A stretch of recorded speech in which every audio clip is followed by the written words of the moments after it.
Assalamualaikum warahmatullahi wabarakatuh. Waalaikumsalam warahmatullahi wabarakatuh.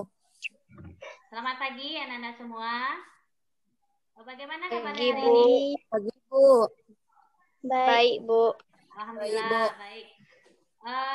Sebelum kita memulai pembelajaran hari ini, alangkah baiknya kita berdoa terlebih dahulu. Untuk berdoa, silakan dipimpin oleh Asi Pradela.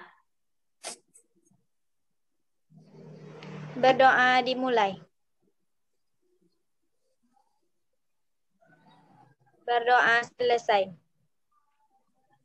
Oke. Pada kesempatan kali ini, Ibu akan absen dulu. Kita lihat di sini sudah bisa beberapa orang yang hadir.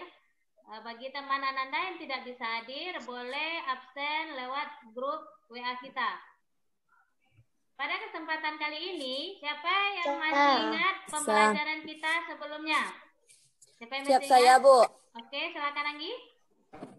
Tadi kita sebelumnya yaitu adalah tentang teks eksposisi atau lebih tepatnya tentang keadaan dari teks eksposisi. Teks eksposisi merangkum 6 poin pokok, yaitu 1. Menyatakan dan pendapat. 2. Memuat fakta yang bersumber pada penelitian. Yang ketiga, penegasan pendapat berada di bagian penutup. Yang keempat, pemakaian pronomina atau kata ganti. Yang kelima, penggunaan leksikal. Dan yang terakhir atau keenam adalah penggunaan konjungsi. Baik, itu adalah materi kita sebelumnya tentang teks eksposisi yang seperti yang dijelaskan oleh Anggi. Oke, pada kesempatan kali ini kita akan membahas tentang teks anekdot. Tujuan pembelajaran kita hari ini yaitu melalui model pembelajaran Discovery Learning. Di sini diharapkan peserta didik mampu mengidentifikasi struktur teks anekdot dan kaidah kebahasan dalam teks anekdot. Sebelum kita masuk materi, di sini Ibu akan membagikan sebuah video pembelajaran. Dari video tadi, siapa yang bisa menjelaskan apa isinya? Ya, silakan Reska. Isi dari cerita tersebut adalah seseorang yang bercerita tentang sebuah lelucon yang menyindir. Ada pendapat lain? Dari video itu terdapat suatu perbincangan yang lucu antara dua orang politisi muda yang membicarakan temannya memakai baju termahal. Yang bermaksud di sini adalah untuk menyindir mereka yang melakukan tindakan korupsi karena terlalu angkuh dengan posisinya itu. Oke. Bu. Ya. Saya mau nanya. Silakan. Dari video tersebut apa saja struktur dari suatu anekdot? Ini ada pertanyaan dari temannya.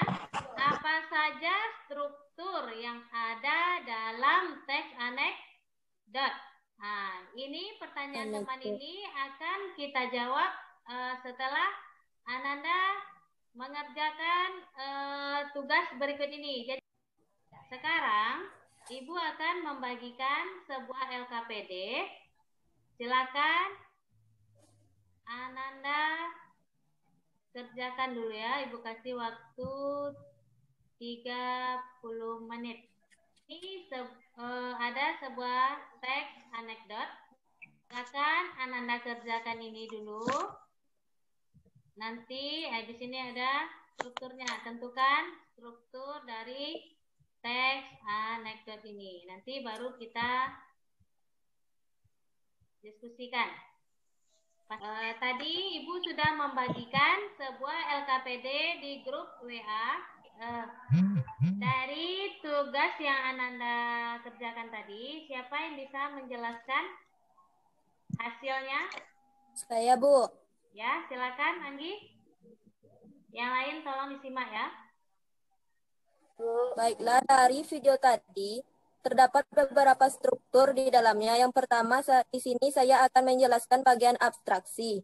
Potongan di dalam video yang saya maksud sebagai abstraksi adalah di saat suatu hari di sekolah dalam mata pelajaran kimia, itu adalah pengenalan awal suatu kondisi cerita yang terletak di awal paragraf termasuk ke dalam ciri-ciri bagian abstraksi. Baik. Dan untuk bagian orientasi, bagian ini mengarah pada saat di mana guru memberikan pertanyaan untuk menguji muridnya. Dan disinilah awal mula penyebab konflik itu timbul, yang menjadi masalah yang akan dibahas pada bagian berikutnya. Oke, itu adalah Itu saja, bagian Bu. abstraksi dan orientasi.